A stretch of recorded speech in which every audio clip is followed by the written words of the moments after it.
Hello, and welcome to the W.A.I.T channel. What Am I Thinking? A podcast where two sisters share uplifting conversations on fun and sometimes serious topics. Join us each week by clicking the notification bell and subscribing to our channel. If you enjoy the show, use the share link. It's one of the best ways to expand the conversation. Welcome back to the W.A.I.T channel. What am I thinking? Well, I'm thinking we are going to do part 2 of our Southern Charm special, where our focus in the last part was Whitney. And now we're going to look at a young man who is a 42-year-old person, not really acting as an adult sometimes. So Shepard thinks very highly of himself. Very. And in whatever world he grew up in, he believes that he doesn't have to compromise. He believes that others should placate to whatever it is that he has let them know matters to him. And that he definitely has this Peter Pan sort of complex about not having to grow up.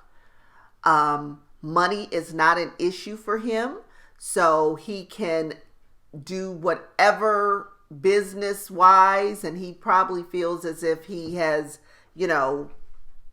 got that all working for his benefit. And he isn't shy letting any and everyone know it. And he can sort of look his nose down on others, but he does it in this sort of jovial way so that it doesn't seem mean-spirited. And the fact that you named your little dog Craig, whether you know it or not, that says a whole lot about what you really think about Craig and what you thought he was going to amount to. And that gives you a little bit of angst. You won't totally admit it, but I think Craig has called you out on it enough where I want to validate that is true. You have finally entered into what was seemingly supposed to be a healthy long-term relationship with Taylor, but we know now that relationship has ended. And it's ended a lot because of you, the choices that you are making that are kind of unfair to a young lady her age. She's 30, young 30s, maybe 31, 32, I think, if that. And at some point she knows she wants to have a family, and you are still figuring it out. There's fear because, as we've heard, I don't know how many times, nobody in your family has been divorced, and you don't want to be the one to get married and get divorced. Well, I have to tell you that there's always a first. So that could be your claim to fame. So quit running away from it. And if you know that that's not something that you want, then date somebody age appropriate that knows that they don't want that. That's my thing with him. You want them to make this sacrifice for you, but then you can get 50 years old and choose to decide, guess what? I do want a seed. I do want to see my name go on. And what is this young lady supposed to do? So unless you get somebody that chooses to freeze their eggs and you're both kind of saying, if we want to do it, we can, or whatever, some sort of compromise in that way. But to tell the person, I'm not interested, it's not going to happen.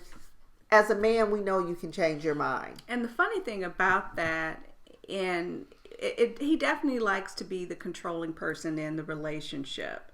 And he definitely believes that he is a prize and that women should be grateful that he is noticing them and giving them his time.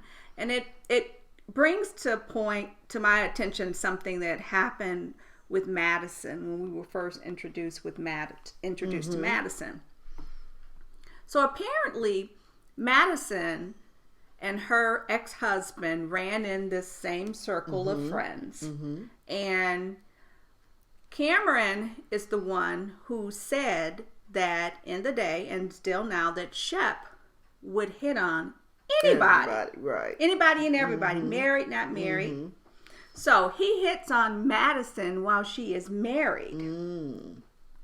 He tries to deny that it happens and then says, well, if it did happen, he was just joking around or playing. I'm quite sure he wouldn't be happy if he were married and someone were hitting on his wife. For sure. But anyway, so that's the dynamic. So now Madison, she's not married, and Shep tries to hit again. Madison doesn't bite. For whatever her reasons are.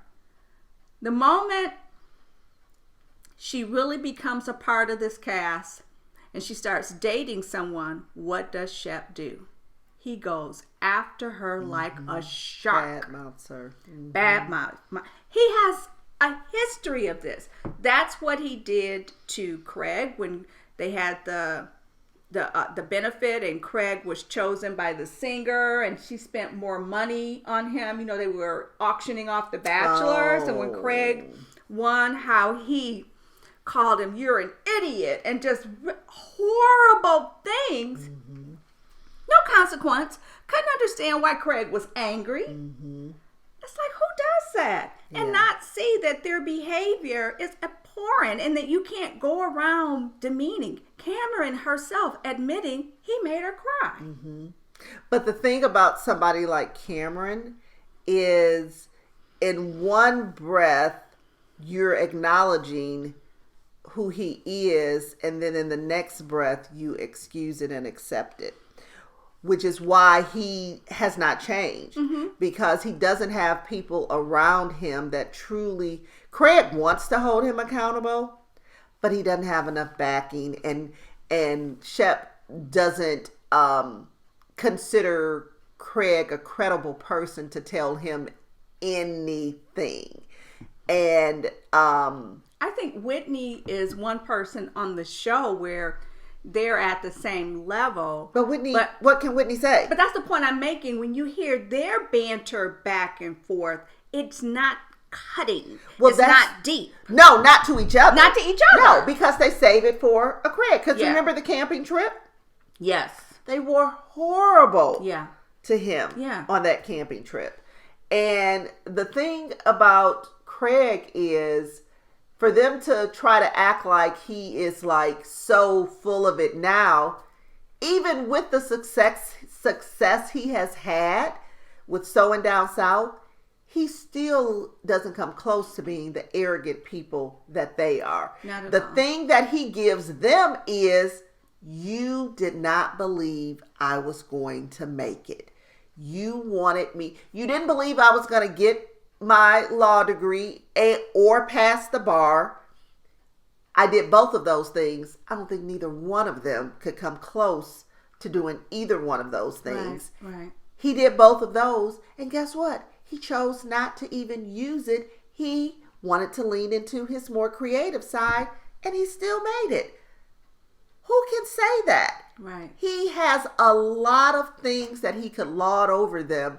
He just wants to be accepted and respected. And they can't even fully do that. They can't even do that. They can't. They have a hard time. The last episode where they were at, I can't remember the name of the house, but I know it was on the grounds of a Frank Lloyd Wright home. Correct. And they were sitting around the fire. And even in that moment, you know, we're relaxing. And I think Leva and someone else had tried to say to them, help them to see the light. You know, the way you talk to him, it doesn't land well. Right. And he's telling you that. Why can't you respect that? Yeah. They don't want to respect it or hear it. They want to minimize and demean. But that says more about them. Absolutely. And the thing that like I said, I wish someone would truly put that mirror up. And as much as I want to say the loss of the relationship with Taylor, I would hope that would be a wake-up call for him. She has been taking the high road. I've heard her say nothing but great things about even the fact that the relationship didn't succeed. She doesn't feel it was a waste of time. She's been taking the high road. I'm going to wonder if he can take the high road, because I just don't see that. If there's an opportunity to go low, or if he thinks at any moment she didn't do him right by something she said or something she did, he's coming for her. Yeah. That's who he is. Yeah. As long as she plays nice, and I think she knows that. Yeah. Yeah. As I sit here and think about her answers and the way she responded, she knows who he is. Yeah. And she's just trying to avoid the wrath of Shep. She lives there. She knows that he will cut her off at her knees. She knows that is what that's about. Because when she made that answer, I was like, girl, it wasn't, because he was not always nice to her. He wasn't. He was not always nice. And the person that summed it up, they were sitting at the bar, and this was when they had gone to help Austin move, and Craig and Shep, they were at the bar. Austin hadn't joined them, and apparently one of his nervous tics is how he will shake his leg. Yes. And Craig, he made mention of that, and that's when he told him about the phone call. And Craig, it's like he's going to tell you the truth. The trust isn't there because you cheated. You have to accept that. It may never go away that she feels you cannot be out of my sight. You got to give her that. Yeah. And you could tell he was like, he didn't want to hear it. He's shaking his head. No. He didn't want to hear it. Yeah. Because guess what? That is your doing. Right. You don't like the way she's responding, but it's a consequence of your actions. Too close to accountability. He can't do it. He is a person, and I don't know him personally, but I can speak to the character. The more I watch him, I like him less. I agree. He seemed like a likable person in the beginning. Somebody who was harmless. Somebody who I saw as just needing to grow up. Somebody who lived a privileged life, but he did not, he kind of was, he didn't kind of throw it in people's faces at the beginning. But then, it didn't take long. But you know what, Tracy? I think it was there, but we just didn't see it. Maybe. I think back to when they were in Colorado, and Madison was the one that shot out the chlamydia thing about him and Danny. And I went back to read on that story because I wanted it to be fresh in my mind. And it was never really reported him saying it wasn't true, it didn't happen. Did not say it. It was Danny.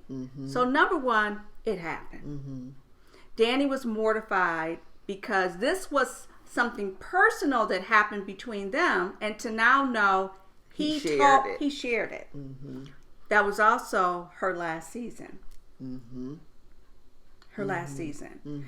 And he's always getting on other people about everything. You know, Craig, he doesn't know how to act in society. You need to do this, you need to do that. Yet you're going around having sex, and again, he's been known to talk about how he doesn't like wearing prophylactics, and that it's the girl's responsibility to be on birth control pills. These are things that he has said. Yeah. As you say that, I think we talked before about how crazy is it for you to know you don't want to be a father, but yet you're having these women who are not worthy of you having a child with, marrying, being in a committed relationship. You're trusting them to take care of the birth control side of things. Are you kidding me? And that's why I told you, I think he low-key had a vasectomy. Because he was not sweating it with Taylor. With Taylor. Yeah. He wasn't sweating it at all. Yeah. You probably have hit on something. Because that's crazy. Yeah. With the controlling person that he is in the relationship, yeah. You're going to trust her with that part? Yeah. I don't buy it. Yeah. So, but in any case, these are our feelings about Shep, related to the way he has shown up on the show over the years. And I think the whole thing with Whitney and him immediately siding with Whitney, that what's the big deal that Whitney and Naomi? Okay, Taylor is free game now. Can Whitney go with Taylor? Can Whitney go, can Austin and Taylor hook up? You know, if that's how it is, Mr. Shepherd, you've got to realize that... Because he didn't behave that way when Austin hooked up with Cameron's friend. No, he did not like it when Chelsea... He did not like it. And he even kind of tried to get Chelsea back a little bit. And that was a whole little uproar. So it's easier for you to say that because it's not you. And because it's Craig. So, Whitney, you crossed the line. I don't like it. And Shep, you're trying to uphold him in that wrong. And even more so, I feel like Naomi crossed the line. It should not have been okay. Because I don't think it would be okay for, them to think Craig could hook up with any of the people in the friend group that easily. They were in a long-term relationship living together. They didn't just date. Right. Chelsea and Austin were dating. They never really moved in together. They couldn't get it going because Austin couldn't be consistent. But, so we could actually do a part 3 where we talk about Austin and him hooking up with Sierra and all that. But I think we'll give Southern Charm a break. And when we revisit it, hopefully, you will have been able to see some of the things that we've talked about. You may not be like Lori where you can take an offline deep dive. But just know that, when you choose to live your life out loud and on TV, people can weigh in on it. We typically try to keep it positive, but there are times where, as Lori said, people can get on our one last nerve, and we got to call out the behavior. So this was our little take on what's happening with 2 of the guys on Southern Charm, and just want to know what's your opinion. Do you feel as if they are valid with the way they have been getting on Craig, the way they've been handling the relationship? Go ahead and make some comments and share what your opinion is related to these 2 guys on Southern Charm. So tune in next week, and we look forward to having you with us on What Am I Thinking? Bye-bye.